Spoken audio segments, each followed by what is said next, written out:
What's up, guys? Gonna try to make this one quick. 2-1 last night. The one loss, the San Antonio Spurs. I mean, they had a good first half. The game played statistically pretty close. I knew I might be in trouble because the line actually moved up a little bit. I think I grabbed 5.5 on it, but it actually went off 6.5. So that wasn't great that it crept up a little bit. But the first half looked really good for San Antonio. They were winning by double digits in the middle of the first half, and then second half they just really totally got blown out. And statistically, because the game was a lot closer in the final, I don't even really know exactly what happened there, but yeah, I mean, that's just a loss. And then college basketball was nice and easy.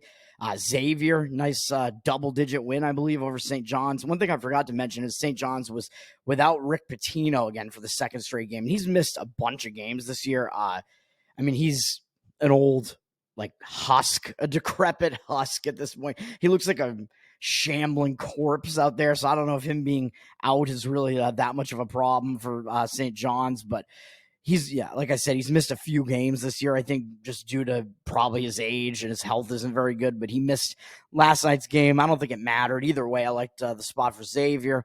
They got it done, and then Penn State absolutely got it done as well. A nice underdog cash there. It's a pretty sizable underdog. That game played like I thought it would for the most part. It was a low-scoring game, which does help Rutgers in a way because that's kind of how they like to play games, but they just could not score at all. And Penn State was able to win that game by double digits as a decent-sized underdog. So all of that is good. Good day in college basketball last night. We move on to today. We got the NHL not playing today, going into the All-Star break. So that's obviously, there's nothing on the board there. NBA, a very small slate with only 4 games tonight.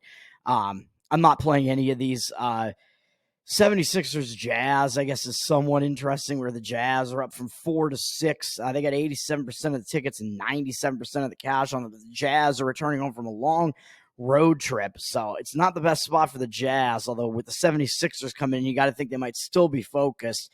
You might not totally be unfocused, even though it's a distracted, long road trip return spot typically, but because the 76ers are good, Jazz might still actually show up with a little bit of focus there. But the 76ers have lost every game on the road trip so far, and they've been without Embiid for some of it, without Maxey for some of it, so things not going well for the 76ers there. That's kind of a weird matchup where normally I would look to fade the Jazz in the return home spot like that, but I'm not going to do it with it being the 76ers as their opponent, with the Jazz as a 6-point favorite. I think this line is kind of indicating the 76ers are still going to have some injuries in this game, because it would not be the Jazz favored by 6 otherwise, because if the Sixers actually had a complete team, they would be the better team of the two. So the line's a bit high on the Jazz. I'm just going to stay away. College basketball is where I think we can get something done here, but it's a lot of small conferences and stuff that I just don't really love, other than I'm going to be playing one game on this whole slate. One thing that I almost wanted to do was to go against Wisconsin, but I just don't know how much value we're really getting in this number. Wisconsin is, what are they? They're at Nebraska. They've gone from, it looks like they opened a 1-point underdog, but they're up to like a 1-point favorite now, or it's pick 'em with juice right now. But I saw 1.5 with Wisconsin. And I was saying if this line creeps up a little bit more, maybe you'll get value enough to take Nebraska, because I do like the Nebraska side situationally, but the problem is that the power ratings guys I look at have Wisconsin winning this game by 3, so I don't really want to lay like a pick-em price when that's like shortchanging Wisconsin.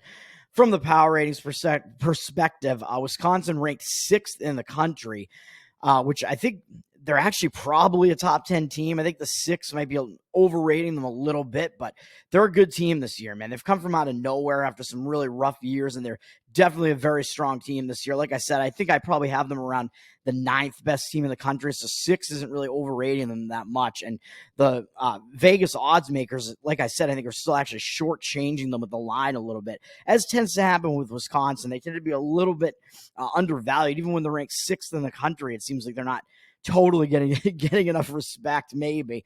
But the spot is not good for them. They just beat Michigan State again, which, even though Michigan State is struggling record-wise, I keep saying that they're actually pretty good this year, and they should make the tournament. And that's a season sweep of Michigan State for Wisconsin. Michigan State, I mean, it's still Tom Izzo as well. They are a better team than people think this year. That's still a big win, and season sweeping Michigan State. That's still big for Wisconsin. Now they have to go to Nebraska.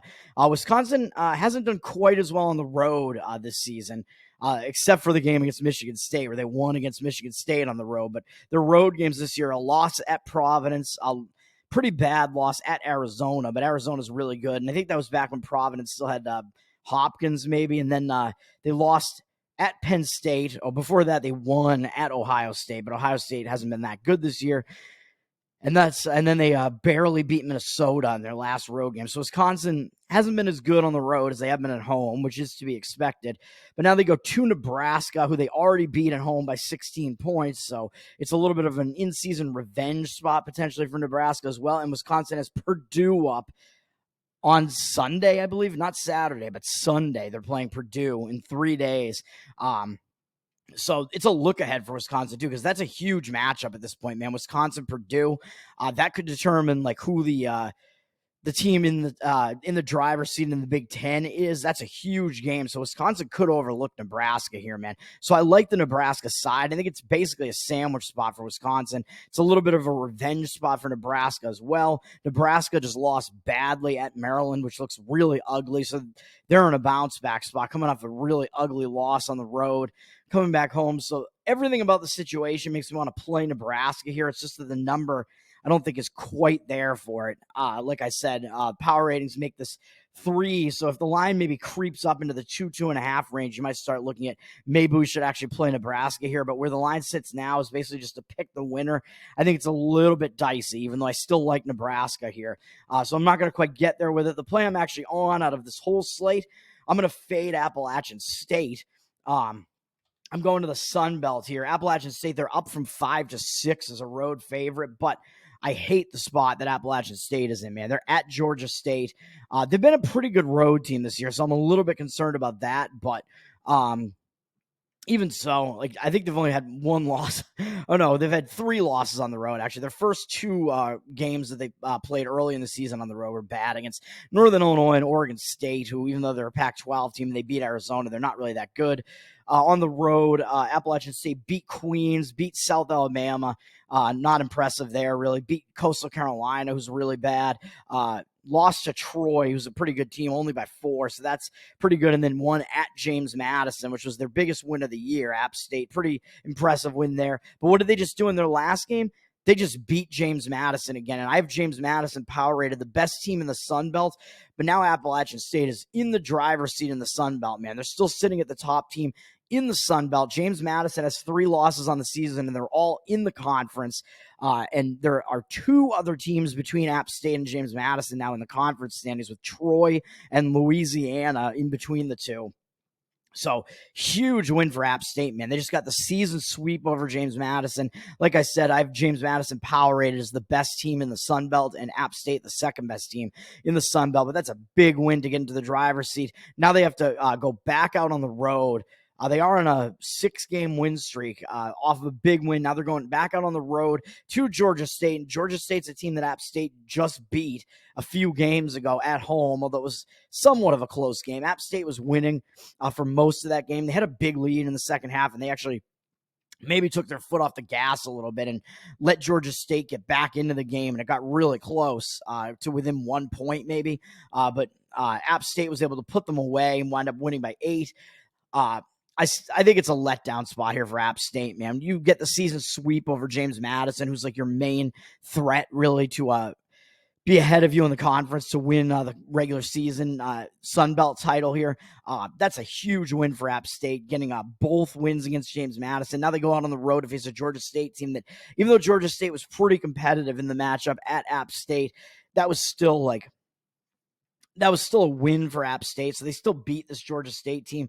I would like this even more if App State had a big game up next, although they don't really. They have Georgia Southern, although Georgia Southern is actually ahead of Georgia State in the Sun Belt standings, but Georgia Southern has a way worse overall record, so maybe they face a more difficult schedule than Georgia State. I don't know, but App State has still beaten Georgia State already this year once, and Georgia State, they're on a 4-game loss streak, man. So this is where you tend to find some value when you're playing a team that's on a loss streak like this against a team that's on a big win streak like this. And Georgia State, in their last game, total embarrassment, man. They lost to Coastal Carolina, and I believe Coastal Carolina, I mean, they're near the bottom of the conference. They're a really bad team.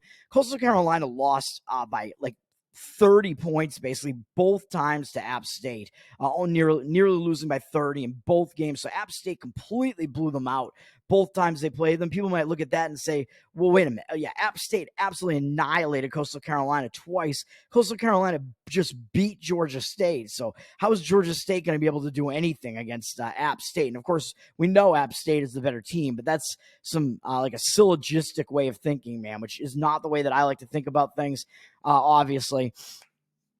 So looking at those common opponents like that can like lead you astray because every game is a different situation. And Coastal Carolina, they beat Georgia State in that game. Georgia State totally imploded in that game. They were winning by double digits with like half of the second half left, and they completely blew the game. They were a 3.5-point favorite. Obviously, I think they know they should have won. They were a 3.5-point road favorite. So pretty embarrassing loss here, losing to a much inferior Coastal Carolina team and blowing a big lead. Georgia State had the lead throughout the whole game. They padded the lead in the second half and then blew the entire lead and then lost in overtime. So I think that might cause Georgia State to refocus a little bit, man. Georgia State might have been looking ahead to this game a little bit.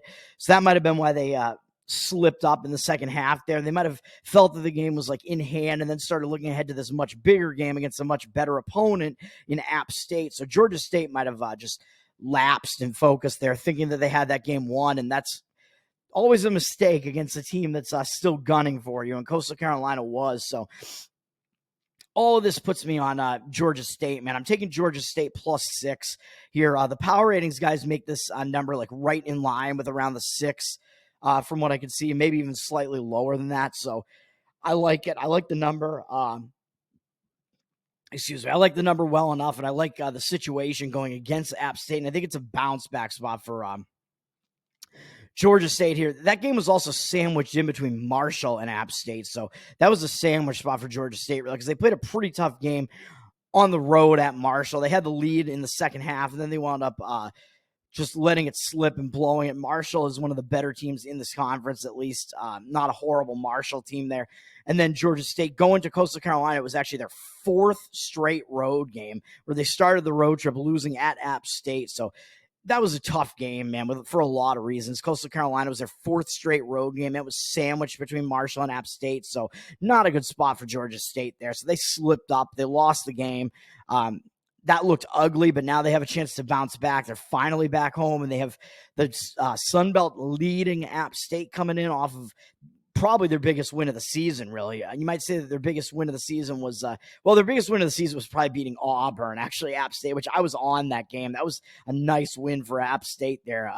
The people might kind of overlook a little bit, but it was a bad spot for Auburn. So I liked that one for App State, but App State, in conference, man, they've now swept the season series against James Madison. So I think they're going to be a bit high and mighty after that. And they have to go out on the road now for the first time in a while. So for the first time since they beat James Madison on the road, actually. So I think it's a difficult spot for them. So that's the one play I'm on today, man, is Georgia State +6. That's going to do it for me, man. And like I said, I have a pretty heavy lean situation to Nebraska, but the number just doesn't really call for it, at least right now. So Georgia State +6 is the play for today, the only play on this big college basketball board, but I'm being selective here. Have a good one, man. Happy Thursday. Peace.